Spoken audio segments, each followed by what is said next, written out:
పురాణాలు ఇతిహాసాలని సప్తాహాల రూపంలో మనకు వివరిస్తూ ఉంటారు కదా, ఇందులో భాగవత సప్తాహానికి ఎందుకు అంత ప్రాధాన్యత?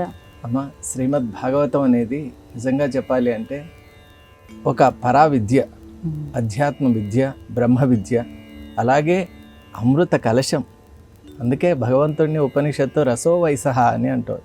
మరి అటువంటి అద్భుతమైన ఆ భగవంతుని యొక్క లీలా వైభవాలన్నింటినీ కూడా మనకు ప్రసాదిస్తోంది శ్రీమద్ భాగవతం. కాబట్టి భాగవతానికి సప్తాహపూర్వకంగా మనం అధ్యయనం చేసే ఒక విధి ఉంది. దాని వెనుక కూడా ఒక అద్భుతమైన గాథ కూడా ఉంది. మరి దాన్ని మీకు తెలియజేసే ప్రయత్నం చేస్తాను. తుంగభద్ర నదీ తీరంలో ఆత్మదేవుడు అని ఒక నిష్ఠాగరిష్ఠుడైన బ్రాహ్మడు ఉండేవాడు. మరి ఆయనకు దుందులి అని ఒక భార్య ఉండేది. మరి వారికి ఎంతకాలమైనా సంతానం కలగలేదు. ఈయనేమో ఆచార వ్యవహారాలు చక్కగా పాటిస్తూ సంధ్యావందనం, అలాగే ఆ సమయానికి తగినటువంటి పూజాది కార్యక్రమాలు, అర్చనాది కార్యక్రమాలు అన్నీ చేస్తూ ఉన్నారు. కానీ ఎందుకో వారికి సంతానం కలగలేదు.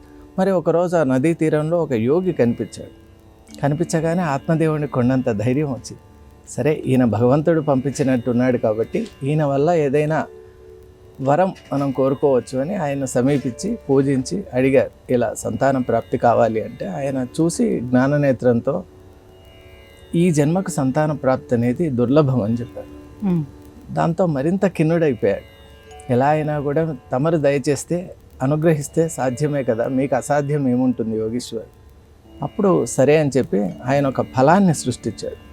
సృష్టించి, ఇది నీ యొక్క ధర్మపత్నికి ఇవ్వు, దీన్ని ఆమె స్వీకరించడం వల్ల ఒక మంచి మగపిల్లవాడు.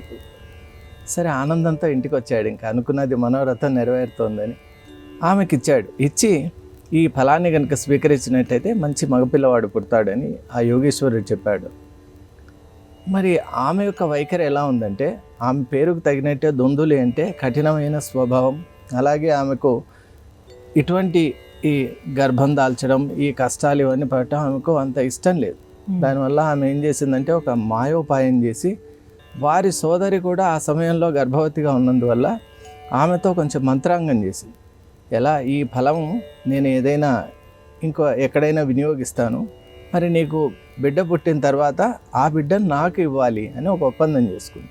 ఎందుకు, ఈయన ఆత్మదేవుడు బాగా సంపన్నుడు కాబట్టి ధనం కూడా ఇస్తాను అని చెప్పి.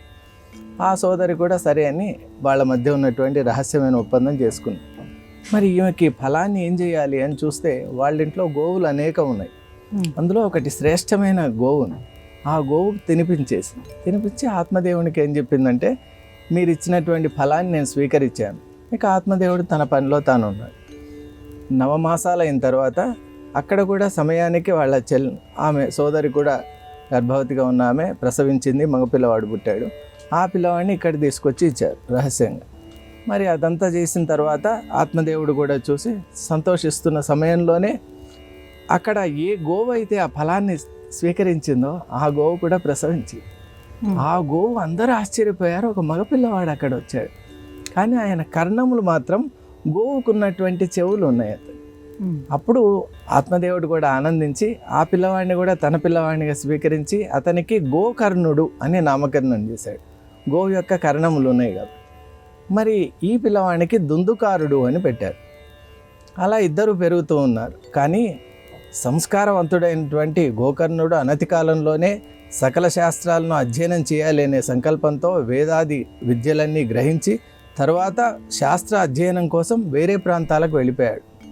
మరి కాంచి రెండు కూడా విద్యాస్థానాలు కాబట్టి అలాంటి విద్యాస్థానానికి వెళ్ళిపోయాడు.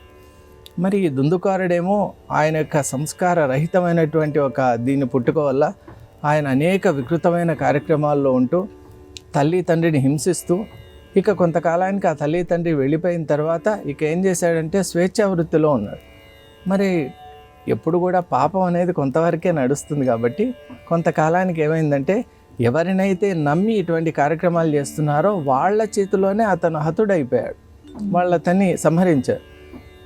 అప్పుడు అతనికి ప్రేతత్వం అనేది కలిగింది. ఎందుకు, పాపం వల్ల ప్రేతత్వం కలిగింది.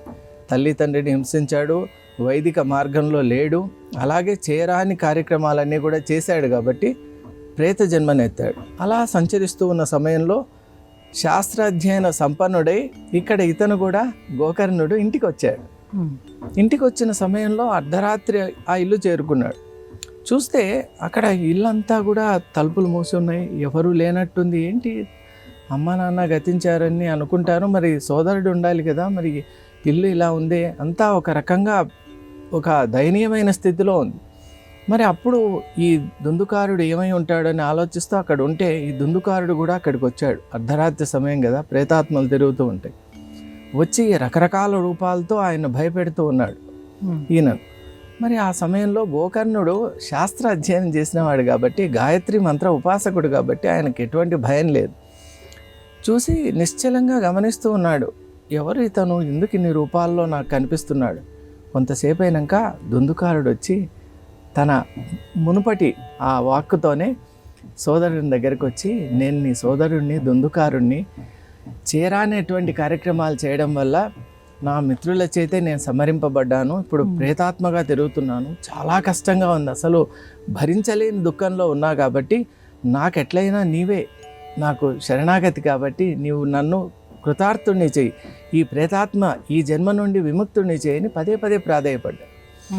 అప్పుడు ఈ గోకర్ణుడు కూడా చూశాడు, సరే ఎలాగైనా కూడా తమ్ముడిని కాపాడాలి అని ఒక దీంతో మరుసటి రోజు పండిత సభ ఏర్పాటు చేశాడు.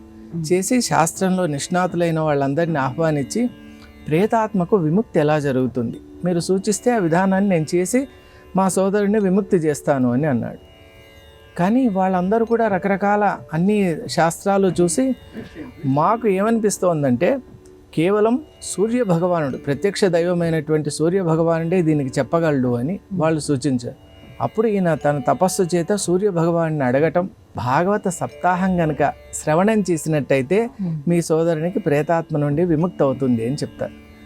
అప్పుడు ఒక మంచి రోజు ఒక ఉన్నతమైన స్థానంలో భాగవతాన్ని ఉంచి అందరూ పెద్దలందరూ కూడా సమావేశంగా ఉండగా అప్పుడు ఈ దుందుమానుడిని కూడా పిలిపిస్తాడు. గోకర్ణుడు భాగవత సప్తాహాన్ని ప్రారంభించడంతో అక్కడ దుందుమారుడు కూడా ఒక 7 కణుపులు ఉన్నటువంటి ఒక పెద్ద శాఖ, ఆ శాఖా భాగంలోకి వచ్చి చేరుకుంటాడు. 7 రోజుల్లో ఆ కణుపులన్నీ వెళ్ళిపోయి అందులో నుంచి గోకర్ణుడి యొక్క భాగవతం శ్రవణం, ఆ భాగవతాన్ని అధ్యయనం చేస్తున్నప్పుడు శ్రవణం చేసిన దుందుకారుడు కూడా విముక్తి పొందాడు. ఆ రోజు నుండి శ్రీమద్ భాగవతాన్ని సప్తాహంగా మనం అందరూ కూడా చేస్తూ ఉన్నాం. అలాగే పరీక్షిత్ మహారాజు విషయం కూడా మీ అందరికీ తెలుసు కాబట్టి భాగవతం అనేది సప్తాహ రూపకంగా ఎవరు పారాయణం చేసినా శ్రవణం చేసినా మోక్షం తథ్యం అనేటువంటిది మన యొక్క సంప్రదాయం.